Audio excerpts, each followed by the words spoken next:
Et coucou tout le monde, on se retrouve aujourd'hui pour une petite vidéo revue. J'ai fini une toile en point de croix.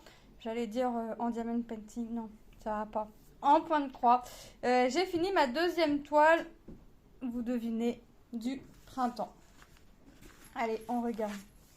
La voici, la voilà terminée. Franchement, elle est géniale. Hop. Franchement, j'ai adoré la faire, hein, comme toutes mes toiles, comme tous mes projets que j'entreprends, hein, que je fais.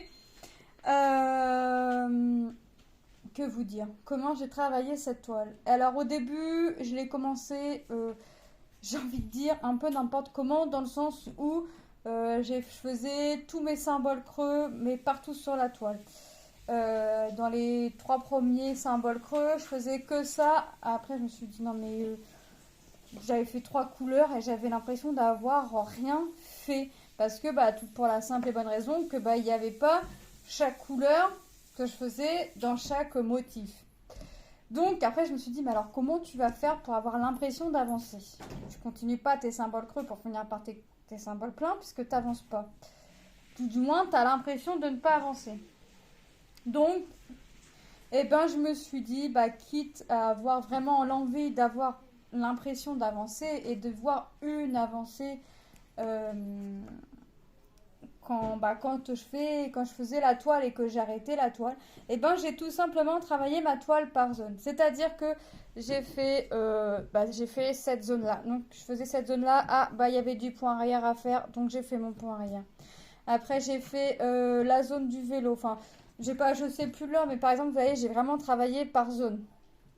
Donc, j'ai fait celle-ci, j'ai fait cette zone-là. Après, j'ai fait la zone là. On voit un petit cachet timbré là. J'ai fait la zone. Après, je me suis dit, ah ouais, c'est pas mal. Comme ça, t'as vraiment l'impression d'avancer. J'ai fait 2, 3 zones comme ça. Puis je me suis dit, ah ouais, c'est bien, t'avances. Donc, je me suis dit, bah allez, on va aller finir là. Puisque j'avais commencé un petit peu ici. Il me restait quelques points à faire. Je me suis dit, allez hop, on va finir ici. Bon, après, je me suis dit, bah écoute, t'as fait ici, t'as commencé ton petit jardinage là, tes petits outils de jardinage. Bah, tu peux aller faire ton point arrière pour écrire ton sprout. Bon. Et j'ai continué comme ça. Et j'ai vraiment travaillé zone par zone. Donc, tout le contour ici, là, ce que vous voyez en vert, c'est la même couleur. C'était le même symbole. Donc, comment j'ai fait? J'ai pas fait tout le contour d'un seul coup. Et ben, j'avais, par exemple, je voulais travailler cette zone-là. Bah, quand je voulais faire cette zone-là, bah, je suis partie de là. Je suis partie comme ça. Hop, je me suis arrêtée là. Et je suis revenue comme ça. Vous voyez?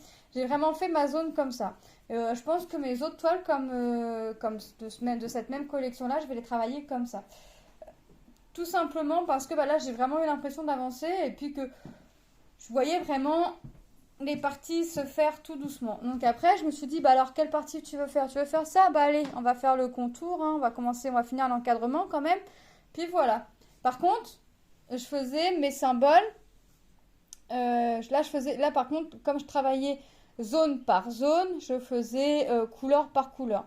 C'est-à-dire que si je devais avoir, je vous dis une bêtise, hein, si j'avais du rose là et que j'aurais dû en avoir ici, bah, je l'aurais fait. Vous voyez, je faisais pas là, j'aurais pas fait que le torchon et puis j'aurais fait ce que j'avais en rose après.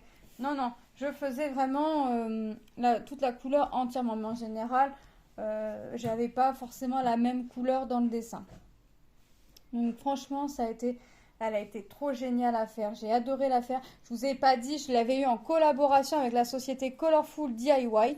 C'est une 14CT 26 par 26. Donc puis vous voyez, c'est vraiment ressemblant. Alors, je, je redis, hein, et là je pense réellement que les couleurs, c'était une toile imprimée.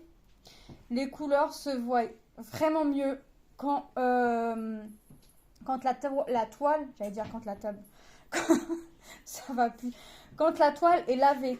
Parce qu'en fait, avec les symboles, selon la couleur du symbole que l'on peut avoir, moi j'ai l'impression que ça rend un peu plus foncé la couleur. Selon le symbole, je dis bien selon le symbole que l'on a en dessous, quand c'est un symbole plein et qu'il est foncé, j'ai vraiment l'impression, après c'est peut-être moi, je sais pas, que le symbole m'a l'air plus foncé. Alors par contre, j'ai lavé la toile en 2 fois, mais en fait, je vous explique, j'ai mis ma toile à tremper une première fois. J'ai fini ma toile, il était dans les 23h30 minuit. Mais je voulais impérativement mettre ma toile à tremper avant de me coucher et sans l'oublier parce que là, je sais que le lendemain je l'aurais zappé, mais alors à tout va. Et, euh, et en fait, je l'ai mis dans ma petite bassine. J'ai attendu trois quarts d'heure parce que mine de rien, j'avais oublié ma toile quand même. Donc imaginez si je l'aurais laissée toute la nuit. Donc, bah, puis je faisais autre chose encore une fois, hein. Forcément, moi, dès qu'un projet est fini, je vais soit attaquer un autre projet, soit continuer un autre projet, hein. Je reste pas à attendre que le temps passe et que ma toile se lave, surtout à 23h30 minuit quand j'ai fini ma toile. Et puis, j'étais pas spécialement pas fatiguée, donc voilà. Donc, quand je me suis dit, ah oui, en fait, t'as une toile. Je l'ai sortie, elle me semblait bien, mais j'étais à la lumière artificielle, hein, j'étais pas avec la lumière du jour. Donc j'ai séché l'intérieur de ma bassine et je l'ai mis ma bassine à l'envers sur ma table et j'ai mis ma toile à sécher dessus. Parce que en fait, si je la mets à l'envers, comme la bassine a des rebords, l'eau goutte dans les rebords. Voilà, j'ai trouvé une petite solution comme ça. Bon, sauf qu'à la lumière du jour, j'avais une toute petite teinte rosée ici, mais alors vraiment très très léger. J'ai pris la toile en photo, ça se voyait pas, mais c'est moi en fait, je sais pas. Je voulais pas faire ma vidéo avec ma teinte rosée, donc j'ai remis ma toile à laver, à tremper 10 minutes, hein. Donc à mon avis, c'est vraiment une petite déteinte qu'il y avait eu, et je vous dis, hein, 10 minutes j'ai laissé tremper ma toile.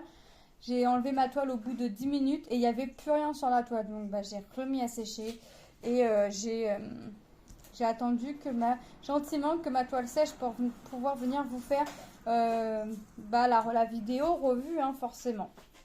Donc franchement, tip top cette toile. Franchement, j'ai adoré la faire et je sens que je vais adorer faire mes autres toiles de cette collection. Hop. Niveau fil, je sais plus ce qui... Alors tous mes fils sont entamés, ça c'est sûr. Non, je crois que j'ai quelques couleurs que j'ai plus, soit qu'il me reste vraiment très très peu. Bah, encore une fois, bah oui, parce que quand tu enroules tes fils, oh là là là là là là. Franchement, elle existe en point. Cette collection-là existe en point compté, puisqu'il me semble que Laure a fait ou est en train de faire la toile de l'été, comme ça, en point compté. J'arrête pas de vous faire bouger. Il me semble, hein, il me semble que c'est Laure qui est en train de faire la toile de l'été. Été. Oui, c'est été, mais je sais plus si elle l'a fini. Je sais plus, je pourrais pas vous redire, je voudrais pas vous dire de bêtises.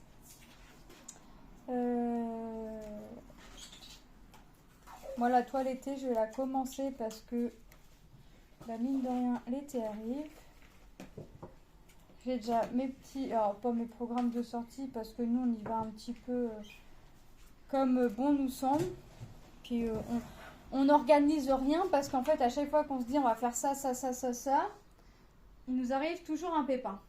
Donc, la dernière fois, on s'est dit, le matin, on s'est dit, alors il faisait, c'était pas gris au point où on s'est dit, il va y avoir de la pluie. Il faisait bon, on s'est dit, vas-y, on sort, tant qu'on se prépare, et il s'est mis à pleuvoir. Donc je me suis dit, bon, d'accord. La dernière fois, on se dit, on fait ça, pour le lendemain, et ben non, on voulait rendre visite à un frère à mon mari, et ben non, voiture crevée. Ouais, effectivement, il ne faut pas qu'on prévoie quoi que ce soit parce qu'il nous arrive des pépins à chaque fois. Donc, on voit au jour le jour. Même pour des grosses sorties, genre par exemple pour aller à un zoo ou quoi que ce soit, c'est limite le soir à 21h. On dit rien aux enfants, on se le dit entre nous. Et voilà, on réveille les enfants assez tôt pour qu'on puisse partir. Et là, ils nous disent on va où? On s'est dit, on vous a rien dit, on n'a rien dit. Comme ça, on est peut-être sûr qu'il nous arrive pas de pépins. Donc on agit plus ou moins au dernier moment parce que... Donc vous voyez les couleurs, ben, la 1 il m'en reste, la 2, la 3 très peu. J'ai plus de... La 13e j'ai plus, 18 et 19 j'ai plus. La toile était composée de 21 couleurs. Donc ça en faisait quand même pas mal de couleurs. Sur 21 couleurs, il y a 3 couleurs que j'ai plus. Attendez, je vérifie. Tac, tac, tac, tac, tac. Ouais, c'est ça. Il y a 3 couleurs que j'ai plus. Donc, c'est vraiment pas méchant, c'est rien. Franchement, les couleurs sont juste sublimes. Alors, ça, c'est des couleurs que je vais pas garder, hein, puisque mes fils sont entamés. Donc, je vais pas garder. La réglette, je vais pas la garder non plus. Parce que c'est pas que j'aime pas, mais c'est pas ma réglette préférée pour venir faire mon point de croix. Donc, ça, je vais pas garder. Ça va aller à la poubelle. Parce que je peux pas m'en servir autrement. Et j'aime pas garder des fils qui ont été entamés. Même s'il manque qu'un brin, j'aime pas. Donc voilà, vous voyez, franchement, la toile est géniale, a été très agréable à travailler. Franchement, alors c'est parce que j'ai fait pas mal de projets entre temps, parce que c'est quelque chose aussi qui est rapide à faire. C'est quelque chose qui, je veux dire, si vous restez concentré que sur cette toile, que sur un projet comme ça, que vous en faites un peu tous les jours, ça peut vous prendre à aller entre... Si vous... Quand j'entends un peu tous les jours, c'est 1 ou 2 heures, vous voyez, 1 heure et demie. Ouais, ça peut vous prendre une petite semaine, 1 semaine et demie. Moi, je sais que si je reste bloquée sur un projet comme ça, parce que moi, quand je bloque, je bloque. Surtout si je l'apprends le soir et que le lendemain, il n'y a pas d'école et que c'est les vacances ou quoi que ce soit. Autant vous dire que je peux rester des heures et des heures après le repas, une fois que les enfants sont couchés. Donc ouais, ça m'aurait pris, je sais pas, 4-5 jours. Ouais, 4-5 soirs, on va dire, mais en me couchant très tard. C'est-à-dire que j'aurais repris la toile, il aurait été 22 h, 23 h, et me serais couchée à des 1 h 30, 2 h du matin. Donc tard le soir, mais tôt le matin. Donc cette petite vidéo revue est terminée. Franchement, je vais vous mettre le lien de la boutique en barre d'infos. Hein. Je vous rappelle la boutique Colorful DIY. Donc moi, je remercie énormément la société Colorful DIY pour cette collaboration, pour leur confiance. J'ai adoré travailler le produit, mais j'adore toujours travailler mes produits si je les choisis, que je les fais. C'est que déjà, si je les choisis pour vous les présenter, c'est que c'est des produits que j'aime. Après, je suis encore une fois consciente que je pourrais jamais tout vous présenter parce que voilà, et que parce qu'un projet point de croix, ça prend énormément de temps, mine de rien, et que je suis plus dans l'optique d'en commencer plusieurs, et je veux rester dans cette optique-là de arrêter d'en commencer plusieurs, hein, parce que c'est pas bien. Donc j'essaie de vous en présenter le plus possible. J'essaie vraiment de vous en présenter le plus possible. Voilà. Donc moi je vous fais de gros bisous et je vous dis à très bientôt dans une prochaine vidéo. Bye bye.